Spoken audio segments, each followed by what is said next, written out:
Good afternoon and assalamu alaikum. This is Sikandar from my YouTube channel Master Tech PK. उम्मीद है आप सब लोग ठीक ठाक होंगे, खैरियत से होंगे।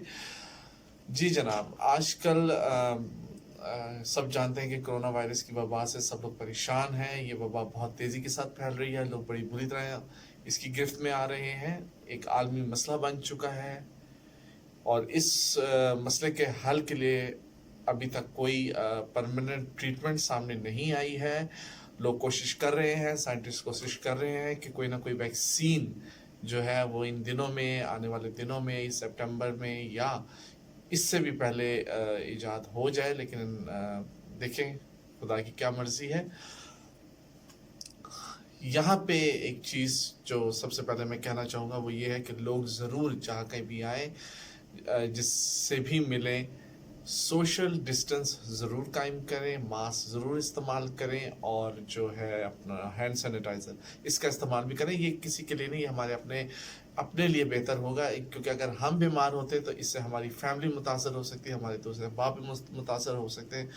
तो बेहतर है कि बजाय इससे पहले कि हम खुद इन्फेक्टेड हों या हमारे ज़ीज़ोकारिब इन्फेक्टेड हों, हमारी फैमिलीज इन्फेक्टेड हों, तो क्यों ना हम एहतियाती तदाबीर जो वर्ल्ड हेल्थ ऑर्गेनाइजेशंस और हमारी गवर्नमेंट की तरफ से जारी की गई हैं, हम उसको फॉलो करें। अब जिस टॉपिक पे आज मैं बात करना चाह रहा हूँ वो है कोरोना वायरस और ब्लड प्लाज्मा। हम सब लोग जानते हैं कि जब हमारे जिस्म के अंदर एक क़ुव्वत मुदाफ़त का निज़ाम होता है, जिसे नेचुरल इम्यूनिटी सिस्टम कहते हैं। नेचुरल इम्यूनिटी सिस्टम का मतलब ये है कि जब भी हम बीमार होते हैं या हमें वायरस होता है या हमें बैक्टीरिया से इन्फेक्टेड होते हैं, तो हमारा जिस्म मेडिसिन या कोई ट्रीटमेंट करने से पहले खुद ब खुद जो है उसको काउंटर करता है, उसको ख़त्म करने की कोशिश करता है। इसको इम्यूनिटी या क़ुव्वत मुदाफ़त कहते हैं। अब हर इंसान में क़ुव्वत मुदाफ़त जो है वो किसी की कम होती है, किसी की ज़्यादा होती है। इसकी वजूहात एंग्जाइटी है, जिस्मानी कमज़ोरी है या मोटी बीमारियों की वजह से किसी की इम्यूनिटी लेवल ज़्यादा होती है, किसी की इम्यूनिटी लेवल कम होती है। रिसेंटली साइंटिस्ट ने ये बात कही कि जब तक कि कोरोना वायरस का ट्रीटमेंट नहीं हो जाता तो क्यों ना ब्लड प्लाज्मा जो हमारे ब्लड के अंदर 3 चीज़ें या 4 चीज़ें होती हैं, जिनमें रेड ब्लड सेल होते हैं, वाइट ब्लड सेल होते हैं, प्लेटलेट्स होता है और ब्लड प्लाज्मा होता है। ये 4 या 5 चीज़ें जो होती हैं, ये सब मिलके हमारे अंदर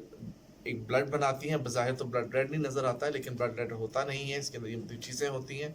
जो जिनका फंक्शन जो है, जिनका काम जो है जिस्म के अंदर मुख्तलिफ अफ़आल को सर अंजाम देना है।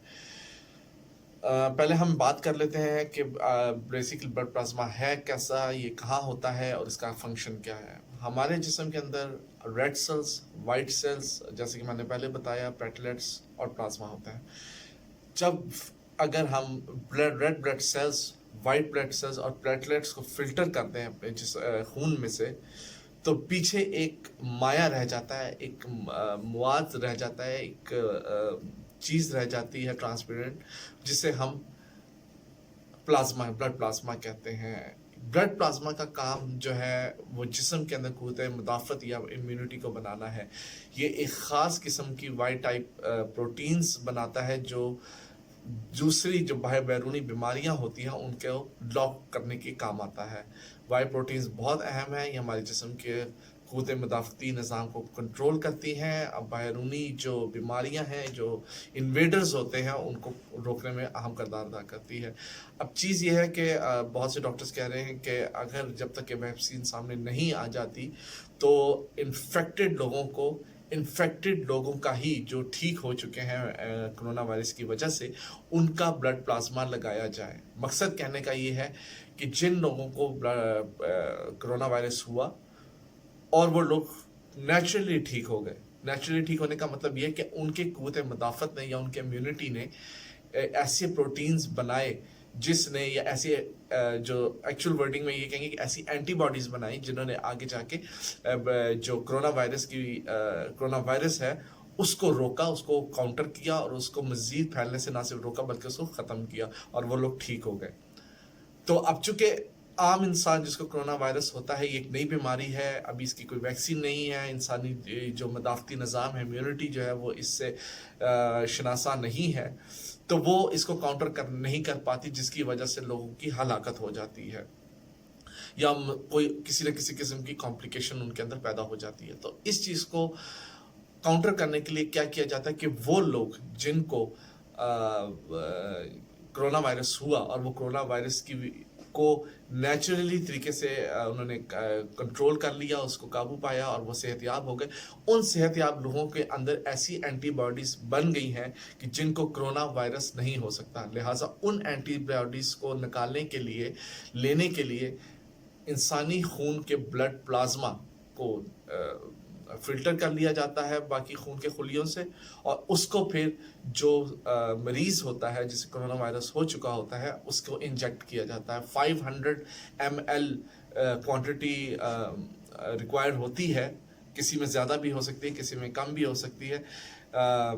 ہوتی ہے، اور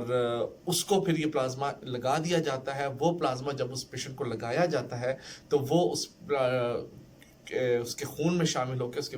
خلیوں کے ساتھ مل کے بلڈ کے جو اینٹی باڈیز ہیں ان کے ساتھ مل کے جو ہے ایسے مزید اینٹی باڈیز جو کرونا وائرس کے خلاف لڑ سکتے ہیں، ان کو ختم کر سکتے ہیں، وہ بناتی ہے، اور اس کی وجہ سے جو ہے مریض صحت یاب ہو جاتے ہیں. ابھی یہ طریقہ علاج 100% تو نہیں ہم کہہ سکتے، لیکن کسی نہ کسی حد تک کامیاب ہوا ہے، اور پوری دنیا میں جو ہے جو لوگ ہیں ان سے ریکویسٹ کی جا رہی ہے، خاص طور پہ وہ لوگ جن کو کرونا وائرس ہوا ہے، کہ وہ اپنا بلڈ پلازما دیں تاکہ جو بیمار لوگ ہیں جن کو کرونا وائرس ہو چکا ہے ان کا ٹریٹمنٹ کیا جا سکے. تو میں آپ سے بھی درخواست کروں گا، خاص طور پر ان لوگوں سے جو خدا کے فضل سے ٹھیک ہو چکے ہیں، ان کو کرونا وائرس نے جو ہے وہ اس سٹیج پر نہیں لے کے گیا اور وہ زندہ ہے، ان سے میری ریکویسٹ ہے کہ وہ ضرور جو ہے اپنی ہیلتھ کنڈیشن کو مد نظر رکھتے ہوئے بلڈ پلازما جو ہے وہ ضرور ڈونیٹ کریں، تاکہ مزید لوگ جب تک کہ ویکسین نہیں آ جاتی ان کا ٹریٹمنٹ کیا جا سکے. یہ بہت ضروری ہے کہ ہم لوگ ایک دوسرے کا اس سلسلے میں خیال رکھیں، اور جتنا ہو سکے گورنمنٹ کی طرف سے جو کلیکشن سینٹرز ہیں جہاں پہ بلڈ پلازما کلیکٹ کیا جا رہا ہے، پریزرو کیا جا رہا ہے، وہاں پہ جائیں، ان سے رابطہ کریں اور ان کو اپنی طرف سے جو ہمارا جو بلڈ پلازما ہے وہ ڈونیٹ کریں. میں نے جیسے کہ پہلے بتایا کہ بلڈ پلازما کے لیے 500 ml کی ضرورت ہوتی ہے، تو یہ ڈاکٹر یا جو لیب ٹیکنالوجسٹ ہوتا ہے وہ آپ کو بہتر بتائے گا کہ آپ کی ہیلتھ کنڈیشن کیا ہے اور آپ کتنا بلڈ پلازما دے سکتے ہیں. یہ کار خیر ہے، اس میں ضرور بڑھ چڑھ کر حصہ لیں تاکہ دوسروں کی زندگی بھی بچائی جا سکے. میرا خیال ہے کہ میری یہ ویڈیو آپ کو ضرور پسند آئے گی، اور آپ اس کو ضرور دوسروں کے ساتھ بھی شیئر کریں، تاکہ جب تک کوئی ویکسین یا کوئی ٹریٹمنٹ پرماننٹلی اس وائرس کے حل کے لیے نہیں آ جاتا، ہم دوسرے طریقے سے لوگوں کی ہیلپ کر سکیں. Thank you very much.